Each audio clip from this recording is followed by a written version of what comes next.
So, dear Mark, austatud ajakirjanikud, Ladies and gentlemen of the press, dear Mark, I'm very happy to welcome you in Tallinn and personally wish you the best of success as the Secretary General of NATO. And I'm sure that you are the right person keeping the alliance as strong as ever. So thank you for coming and thank you for kind words to Estonia. Mark was very kind to Estonia before, but I hope it continues. Now, a few words in Estonian. Nüüd mõne sõna. So a few words about our meeting as well. So to begin with, I'm very glad that a lot has been done to fine-tune NATO's collective defense, which ensures Estonia's security. But the work to develop defense capabilities and strengthen deterrence must continue.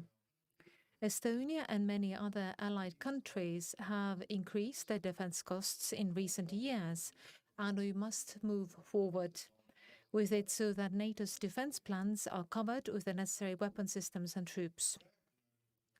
So the current mandatory level of defense expenditure is 2% of the GDP, which no longer corresponds to the reality of today's security situation. All allies should spend at least 2.5% on defense.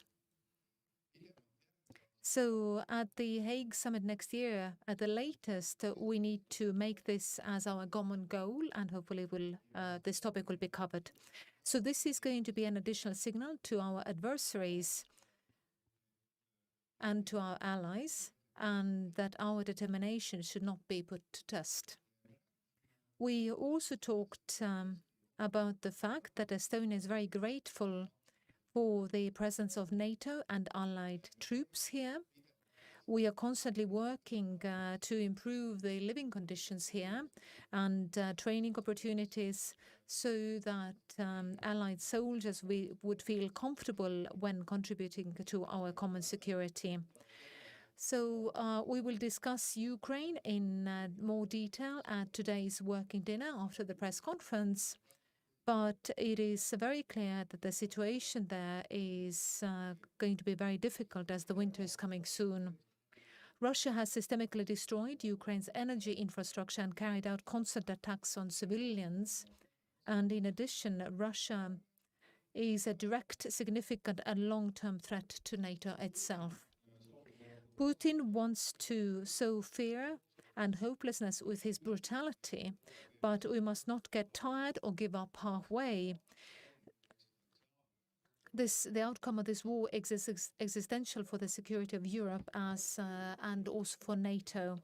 The only way to a just and lasting peace is to contribute to Ukraine's victory with everything we can offer. And Estonia has made a pledge to help Ukraine annually with 0.25% of our GDP, and we have invited other countries to follow our example. Estonia also strongly supports Ukraine's victory plans, which were presented by President Zelensky last week, and we support Ukraine's accession to NATO. The floor is yours.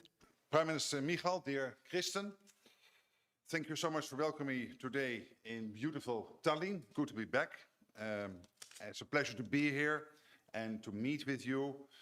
Estonia is a valued NATO ally and has been for 20 years now. Your country contributes a great deal to our shared security. You host NATO's UK-led multinational battle group in Tapa, helping to deter aggression on the eastern flank of our alliance. I look forward to visiting the base tomorrow and meeting the troops there. Estonia also hosts a new regional hub for Diana and NATO's cooperative cyber defense center of excellence here in Tallinn and NATO's Baltic air policing at Amari Air Base. I welcome Estonia's significant contribution to NATO's high readiness forces and your efforts to further improve readiness. By spending over 3% of your GDP on defense, Estonia is truly leading by example. And I know you intend to invest even more in our shared security in the coming years.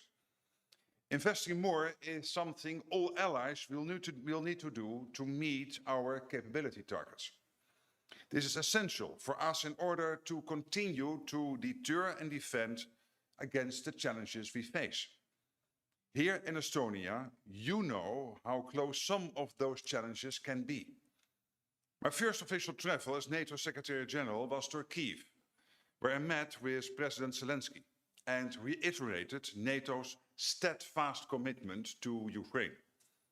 Estonia is among Ukraine's strongest supporters, having provided over 500 million euros of military aid since 2022.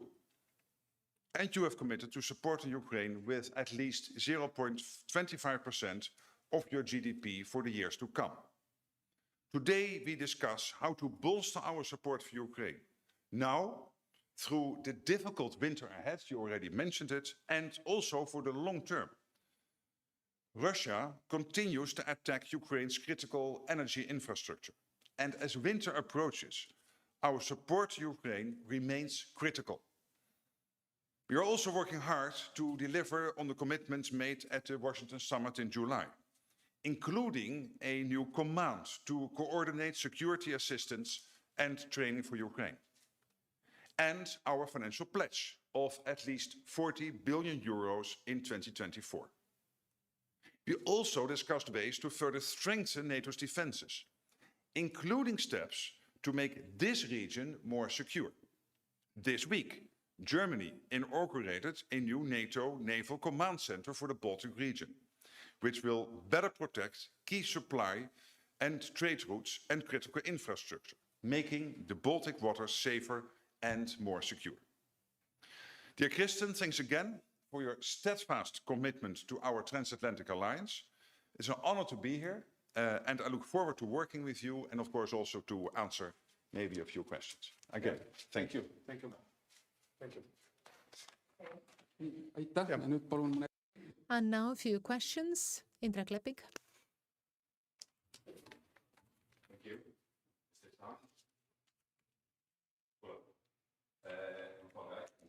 Hello. As you know, Russia has weaponized migrants to basically create a dilemma for Estonia, Poland, Finland, that we either bring them in and invite more of the same or push them out and deal with the consequences in terms of humanitarian law or based in the rules-based world order and so on. Also the sabotage acts in Europe and so on and so on. Do you see that NATO has a role in deterring these acts? And do you see that the Washington Treaty with its relevant articles is sort of enough to deal with it? So basically, do you see a role for NATO in terms of deterring these sabotage acts and also the migration question? Thanks. Well, on migration, I would think, first of all, the EU is, of course, dealing with this, and we are coordinating closely with the European Union and also amongst allies. So, of course, this is an issue which is also on our agenda. But foremost, I would say it is an issue which is dealt with at the EU level, which is also logical because when it comes to asylum policies and refugees, etc., but also how to make sure that you confront nations who weaponize these routes of migration against member states of the European Union or allies of NATO, that we have a concerted reaction to that. And that we are strongly aligned on how to deal with this. So this is first of all the EU. When it comes, of course, more to, let's say, the cyber threats, the hybrid threats, when it comes to incursions, then obviously it is also NATO which is very much involved, and even more so, I think, than the European Union. And these issues are coordinated closely within NATO. We make sure that we stand ready, that we can confront any threat which threatens NATO's territory, and particularly when it comes to the incursions, that we make sure that we have the right answers. This is a step-by-step approach, but we're working very hard on that, and it is crucial to keep the alliance safe. Mm-hmm. A few words about the migration, because last European Council, my first, to be honest, it was dealing a lot with migration questions because in the south you have climate issues, economic issues, conflict issues, and in the north and Baltics you have, as already mentioned, weaponizing migration. So this is usually Russia's game. Right now Finns have the borders already closed. So this is also a part and possibility for hybrid threats. So EU is strongly talking about it. And I would say that migration policy is a little bit getting more in line with today's problems and Russia using the migrants as a weapon. So as Mart already mentioned, this is EU policy and EU questions, but it also could be in the future also a hybrid threat for NATO. Thank you. Exactly. Thank you. Next question, please. Evelyn Kalde, Estonian Daily Postimees. I wanted to ask about NSATO. As far as I understand, it's not fully operational yet.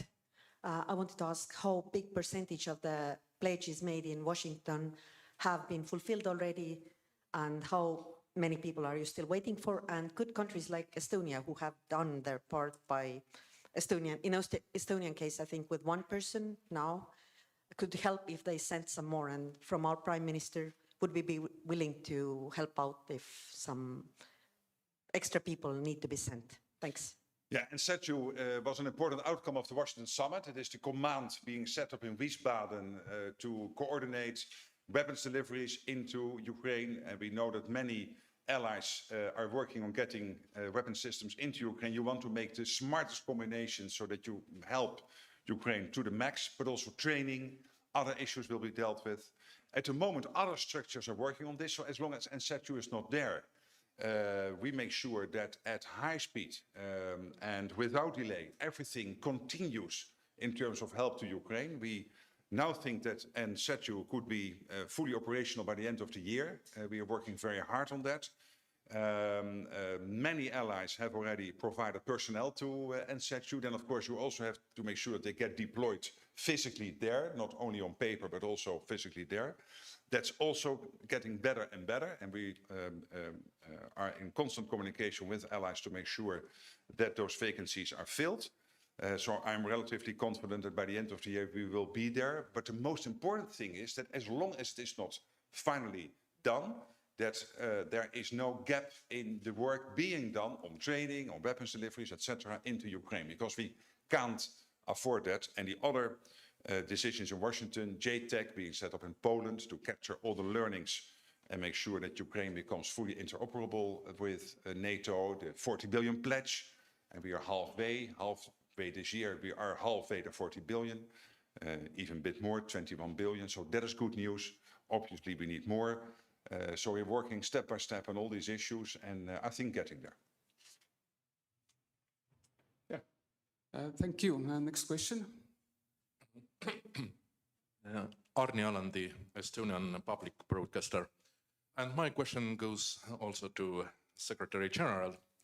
So the summit of BRICS is now going on in Kazan, Russia, and NATO member state Turkey is also presented there.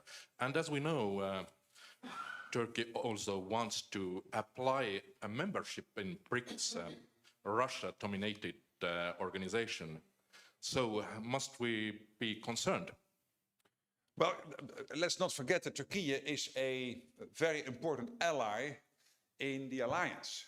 It has one of the best equipped military forces in NATO. It plays a vital role in its part of the NATO geography. It provides a lot of capabilities to NATO as a whole. So we are very happy and glad with the fact that Turkey is for so many years now an integral part of the alliance. And obviously within the alliance, being a democracy, 32 countries, there will always be debates on this and that. But we know that Turkey is also working towards or with some of the BRICS partners. They have the sovereign right to do so. That might lead to debates now and then within bilaterally or within NATO. But that doesn't mean that Turkey is not, it is still, and it will always be, to my absolute conviction, NATO is very popular in Turkey, and Turkey is very popular in NATO. So we have to make sure that we make maximum use of each other, and we are so happy that they are an ally of us. Thank you. One last question, please. Hi, Ott Tamek from Bloomberg News. A question for Mark Rutte about North Korean troops in Ukraine.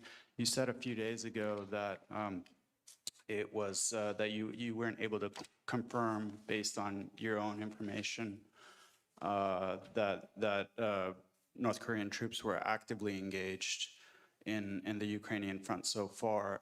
Has that changed according to the latest information that you have in NATO? Thanks. Well, I discussed this yesterday in a telephone call with the president of South Korea. And of course, we also discussed the ongoing cooperation between South Korea and NATO. And we just ended on Thursday a very successful meeting of the NATO defense ministers together with their colleagues from Australia, New Zealand, South Korea and Japan. But this phone call yesterday was very much focusing on the issue of the DPRK, so North Korea. I asked the president and he said, I will absolutely do that, to send experts from the Republic of Korea to brief the North Atlantic Council. That will now happen early next week. And then we will see whether North Korea is indeed or not supporting Russia's illegal war in Ukraine. If that would be the case, if they would be sending troops to Ukraine, that would mark a significant escalation. That would really be important, a significant escalation. So at this moment, I cannot confirm it other than that we will get the latest update from South Korea early next week. Aitäh, sellega täna lõpetab. Thank you very much. This is the end of the press conference. Thank you. Thank you.